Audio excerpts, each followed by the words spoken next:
Hey, my friends, it's Matt. This is the 10-Minute Bible Hour podcast, and I'm sitting here on the first legitimately gloomy, rainy day of the fall. As I'm recording this, we're just a couple days out from Halloween. There's still gold aspen leaves and stuff out the window, but my tree in my yard is down to the last few leaves that are still hanging on, and my little buddy, my son, and I, we both picked a leaf and bet that that would be the last leaf to come off the tree. And to his credit, it's still up there. He picked wisely. There's only 50 leaves left total. His is still up there. Mine is still up there. I went strategic. I picked a little sucker branch coming off the bottom that I'll need to cut off in the spring. And I found one teeny tiny little leaf that looked like it was just glued to the tree. So I think I got a pretty good chance of winning this thing, but the boy might surprise you. Do you hear it in my voice, though? The fallness of the fall? And if you are hearing that, I will tell you, that's just the tip of the iceberg, my friends. Dang. I have been going through a season. I'm tired. I'm tired at the level of the heart. I'm tired in my brain. I'm tired emotionally. It's nothing like there's nothing scandalous or anything. Just big, big transitions for me and my family. This stuff that I've been contending with, just a billion balls in the air and not being able to handle them all. And I told you a while back about YouTube, just, I don't know what's going on. Throw in an election and everybody super mad at each other and everything. And I don't know, swirl all that all around. And it's a pretty potent cocktail emotionally for me right now.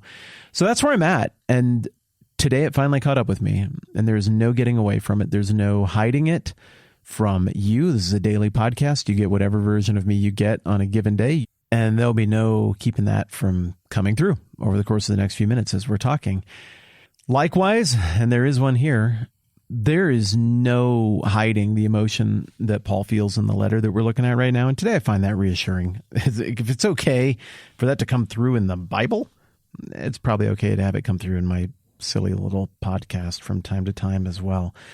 Paul is out and out hurt and angry and mystified and baffled by what he has heard is going on in the Galatian churches, probably the churches of Derbe, Lystra, Iconium, and Pisidian Antioch, all churches he founded. The whole range of the emotions that he feels about hearing that they have so quickly deviated from the foundational stuff of what they believed, what they joyfully received from Paul. That emotion to him is pretty overwhelming. It almost feels like he's barely keeping it in check. As soon as it gets to the "to what do I owe the pleasure" part of the letter, it's on. We can tell this is going to be a really intense event, and that there will be logic as well as some emotion involved. He says, "I'm astonished that you're so quickly deserting the one who called you by the grace of Christ and returning to a different gospel." Yesterday we talked a little bit about how one could almost, from reading this letter, make the case that the one who they have deserted is Paul, and that's kind of the case. But given the larger context, I mean, ultimately, who they're deserting is the God who called them. It's the God who forgives. It's the God who paved the way for them to have spiritual life, forgiveness of sins in God in a way that was actually accessible. As you work through the Bible, you figure out that there are two systems in the Old Testament and the New Testament. And both of those systems flow out of the grace and mercy of God. It's not like the Old Testament is antithetical to the New or vice versa.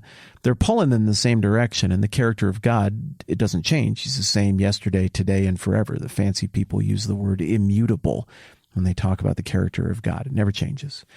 In the Old Testament, God set up this whole system that basically demonstrates what it would take for you to earn right standing with God through adherence to the law. Now, the law is not single-faceted. It's not just naughty and nice.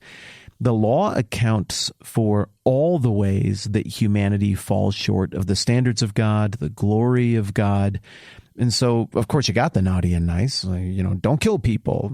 Okay, well, most of us can get that one right, though when Jesus fulfills that text in Matthew chapter 5, he says, "You've heard it said not to kill." And then he goes on, he's like, "But I tell you, don't hate." Dang, well, okay, I cannot kill. I think I can probably make it through my life without doing that. I'm on a real hot streak right now. But not hate? Ooh. Sometimes I get mad. Sometimes I get hurt. Maybe that's the larger temptation to hate even than mad. Sometimes I get scared. Maybe that's a larger temptation to hate. I think those two emotions can mingle. Dang, I don't know if I can handle my heart. I might be able to put parameters in place to make it so I can handle my behavior. But my heart, sometimes that's a bit of an untamed beast. So Jesus even further fleshes out that aspect of the Old Testament law that says don't do bad stuff, do good stuff, and takes it to the level of the heart. And anybody who might think they've got exemplary behavior, built the best system of checks and balances and accountability to make sure they'd never do a naughty thing, as soon as they get to Jesus' teachings in the Sermon on the Mount, they'd have to admit, like, oh, well, dang, I can't do that. There's no parameters that can check my impulses or my invisible thought life or my knee-jerk reaction to things. I guess I can't uphold the naughty and nice, good behavior, bad behavior, right and wrong stuff of the law. But that's just the beginning of what the Old Testament law includes. There's also stuff about simply the impurity of us being imperfect beings living in a fallen world touched by imperfection, while God continues immutably and unchangeably in his perfection. So there's all this law and ceremony stuff that's really confusing the first time you read through the Bible, but the second pass through the Bible, it starts to make more sense. There's all this stuff about clean and unclean, and all of this stuff about ceremonial preparedness to in any way be in the presence of God. And then you got all this law about how you treat other people, and then Jesus expands on all of this, not to make more rules, but to further demonstrate the inability of the individual to will themselves into obedience to it. And the takeaway coming out of the Old Testament, like we talked about when we did Ezra and Nehemiah and Esther in the last couple seasons, is this isn't going to work. We get the best try we can get at getting all the parameters under control with all the resources needed, having learned all the lessons of the Old Testament, and ultimately sin, human failure, shortcoming, our own imperfection is just too much. We can't beat it. We can't defeat it. Yet the fact that the law is there in the Old Testament that was given by God to the descendants of Abraham, some people act like it was this mean, cruel joke on God's part, or like there was a different version of God in the Old Testament. And back then he's like, well, I care about these things. But in the New Testament, he's like, I don't even care about that stuff anymore. Now I care about these other things. No. This is the same God in the Old Testament as the New Testament. The law just points to Jesus. The law points to the inability of humankind to will themselves into being God, into being right and righteous and holy. We just don't have the capacity. It's not going to happen. And further, the existence of the law in the Old Testament isn't something to recoil from, but rather it's reflective of this immutable characteristic of God, which is his grace. The law is a good thing. There's nothing wrong with the law. I mean, the book of Hebrews talks about this right in the middle very intensively. It's not like God just wrote a crappy law and he was like, I'm an idiot. Why do I keep starting these simulations and worlds and I try to make it work? And each time I try to write a better law that'll work better, that people can do, and that will make them righteous by their own effort. But every time I just screw it up and it's not a good enough law. Dang it. Well, I'll just try it again on the next round. I mean, it's not like that at all. God's law is great. He nailed it. Just like he does everything. It's a very good law. It's perfect. It's reliable. It's reflective of his character. Jesus even affirmed the law. I mean, heck, he said he's the fulfillment of the law. The law was an act of grace, but humans couldn't even keep up their end of that very, very generous, benevolent bargain. I mean, if God is wholly righteous and people are not, I mean, God's free to just judge as much as he wants. But he was withholding his judgment in the Old Testament.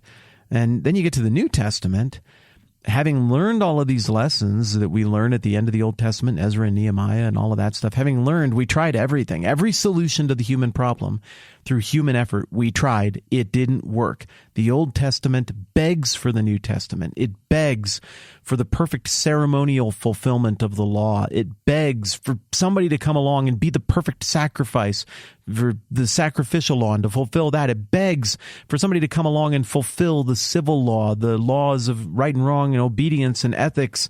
Then Jesus comes along and does that. We've alluded to some of the ways that he does that in even the Sermon on the Mount in this conversation. It begs for someone to come along and fulfill the clean and unclean laws and make it so that people are fit to approach God. And Jesus fulfills that as well. In fact, it's the very next thing he does after the Sermon on the Mount is he demonstrates his authority over the clean and unclean stuff. Jesus, lock and key, is the solution to the fulfillment of, the completion of everything the law is pointing to, including the character of God. So back to Paul and his emotional tone and his grumpiness and his hurtedness. He's hurt and he's frustrated and he's shocked and he's sad because these people in these churches, they got it. They just had it. They understood the whole equation. They understood that there is no going back, that the old system has demonstrated that the heart of man has been found wanting, that humanity cannot keep up its end of the generous bargain God offers by his grace through the law, and it is going to take a righteousness apart from the law in order to have any hope of being right with God, for there to be any deliverance for anyone. And these guys got it. They understood it. And then a couple of jerks came along and just used basic guilt and self-righteousness and weird control-y, culty fundamentalism tricks, some of the oldest tricks in the book. And Paul's friends, the people he nurtured, they fell for it. So Paul's mad, and I get it. But you know what? I'm not going to go through this whole season with you guys bashing the Galatians because I've fallen for it too. The Galatians are falling for a seductive, deceptively prideful, wrapped in false humility, age-old trick that seems to work really well on people, including me. So I think Paul's justified to be frustrated with them, but I'm going to hold that back just a little bit because I can kind of relate to them, and maybe some of you can as well. It is a beautiful rainy day, and I am glad that we got to spend a few minutes together talking about important things and maybe pulling back the curtain just the tiniest bit on some of what's going on in my head. All the trend lines are pointed in the right direction. I really am encouraged about where we are as a family and kind of getting through just a logistically difficult, burdensome time that we have been going through. But thank you for taking a few minutes with me today to just let me kind of spell that out. I know it's not the most entertaining content, but I'm grateful for you giving me a few moments to share a little bit of that as well. All right, I'm going to wrap it up there. I'm Matt. This is the 10-Minute Bible Hour Podcast. Let's do this again soon.